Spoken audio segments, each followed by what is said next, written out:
નમસ્કાર દોસ્તો, આજની લવ સ્ટોરી. એક સાંજે હું મારા પરિવાર સાથે શહેરની એક સુંદર અને શાંત રેસ્ટોરન્ટમાં જમવા ગઈ હતી.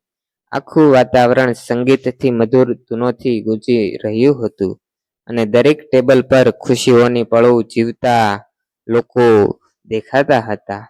ત્યાં જ અમારી સેવા માટે એક યુવાન વેઇટર આવ્યો, જેનું નામ સૂરજ હતું. તેના ચહેરા પરનું સૌમ્ય સ્મિત, નમ્ર વર્તન અને દરેક ગ્રાહક પ્રત્યેનો આદર તરત જ ધ્યાન ખેંચી લે એવો હતો. જમવાનું પીરસતી વખતે પણ તે ખૂબ જ સંસ્કારી રીતે વાત કરતો હતો. તેથી મારા મનમાં તેના વિશે એક સારો અભિપ્રાય જન્મ્યો. જમતા જમતા અચાનક એક સ્ટાફ સભ્ય મારી પાસે આવ્યો અને ખૂબ જ વિનમ્રતાથી કહ્યું કે સૂરજને મારી સાથે થોડી મહત્વની વાત કહેવી છે. જો મને અનુકૂળ હોય તો હું કિચનની બાજુએ આવેલા નાના સ્ટાફ રૂમના વિસ્તાર સુધી આવું. હું ત્યાં ગઈ તો ત્યાં કોઈ નહોતું. તેણે મને તરત જ મારી કમર પકડીને મને તેની બાજુ ખેંચી લીધી અને સૂરજ વેઇટરે ખૂબ જ આદરથી મને હું થોડું આશ્ચર્યચકિત થઈ ગઈ. પરંતુ ત્યાં પહોંચી તો આસપાસ કોઈ નહોતું.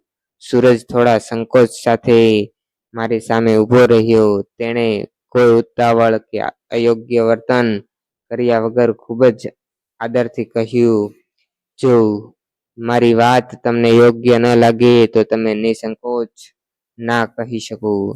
હું માત્ર એટલું કહેવા માંગુ છું કે આજે જ્યારે તમે અહીં આવ્યા ત્યારથી તમારા સૌજન્ય અને તમારા સરળ સ્વભાવથી હું ખૂબ જ પ્રભાવિત થયો છું. તેની આંખોમાં સચ્ચાઈ હતી અને તેના દરેક શબ્દમાં સન્માન દેખાતું હતું.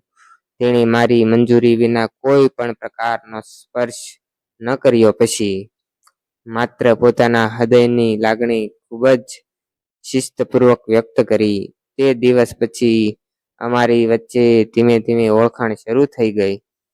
અમે ક્યારેક ફોન પર વાતો કરતા તો ક્યારેક શહેરના જાહેર બગીચામાં મળીને જીવન, પરિવાર, સપનાઓ અને ભવિષ્ય વિશે લાંબી ચર્ચાઓ કરતા. સૂરજ હંમેશા મારા નિર્ણયોને માન આપતું, મારી દરેક વાત ધ્યાનથી સાંભળતું અને મને હંમેશા પ્રોત્સાહિત કરતું.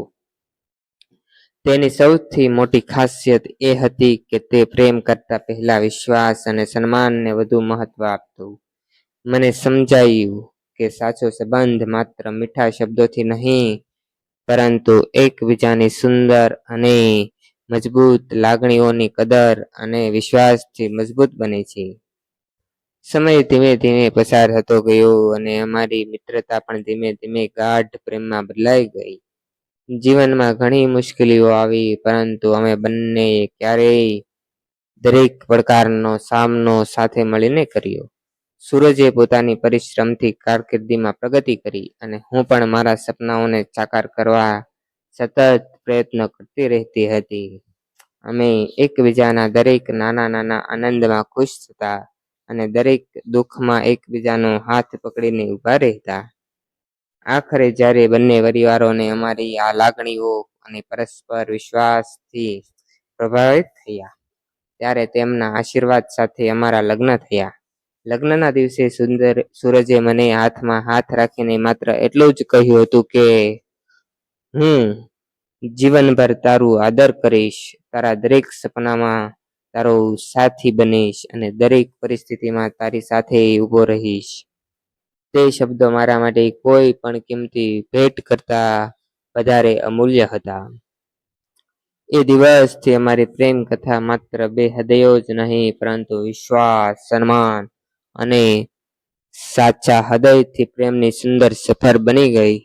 જો મિત્રો તમને આવા લવ સ્ટોરી વાળા વિડીયો ગમતા હોય તો તમે અમારી ચેનલને લાઈક કરો, શેર કરો અને સબસ્ક્રાઈબ કરો દોસ્તો. Thank you.